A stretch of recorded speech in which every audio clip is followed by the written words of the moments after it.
প্রতিদিন সকালবেলা কেউ যদি এই ছোট্ট দোয়াটাকে শুধু পাঠ করতে পারে, এই ছোট্ট দোয়ার উসিলায় আল্লাহ তাকে বড় বড় বিপদ মুসিবত থেকে হেফাজত করবেন।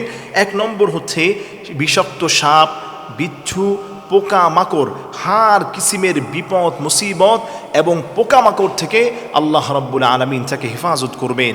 অনেক সময় গোটা বিশ্বে আমরা শুনতে পারি অমুক জায়গায় মানুষকে সাপে কামড় দিয়েছে, বিচ্ছু দংশন করেছে, মারাত্মক দেখা যায় বিভিন্ন ধরনের বিষাক্ত প্রাণী আপনাকে সবল দিতে পারে। আমি আপনাকে বলছি, প্রতিদিন সকালবেলা যদি এই ছোট্ট দোয়াটাকে আপনি পাঠ করতে পারেন, আল্লাহ রাব্বুল আলামিন সমস্ত ধরনের আসমানি, জমিনি, মানুষ, শয়তান, জিন, আগুন, পানি, রাস্তা ঘাট, হার কিসিমের বিপদ মুসিবত, বিষাক্ত সমস্ত প্রাণীর সমস্ত খারাপির থেকে আল্লাহ আপনাকে হেফাজত করবেন, আক্রমণ থেকে আল্লাহ আপনাকে হেফাজত করবেন।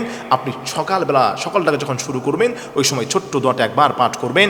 আপনি পড়বেন আউযু বিকালিমাতিল্লাহিত তাম্মাতি মিন শাররি মা খলাক, আউযু বিকালিমাতিল্লাহিত তাম্মাতি মিন শাররি মা খলাক। আমি আবারও রিপিট করছি এই ছোট্ট দোয়াটি, আউযু বিকালিমাতিল্লাহিত তাম্মাতি মিন শাররি মা খলাক।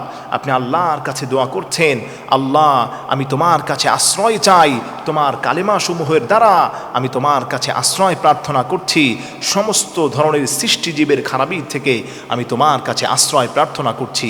আল্লাহু আকবার! কি চমৎকার দোয়া! এই ছোট্ট দোয়াগুলো আমরা শিখতে পারি, মাসুম বাচ্চাদেরকেও আমরা পড়াতে পারি। আপনি সকালবেলা যখন সকালটাকে শুরু করবেন, এই ছোট্ট দোয়াটাকে আপনি পাঠ করার চেষ্টা করবেন।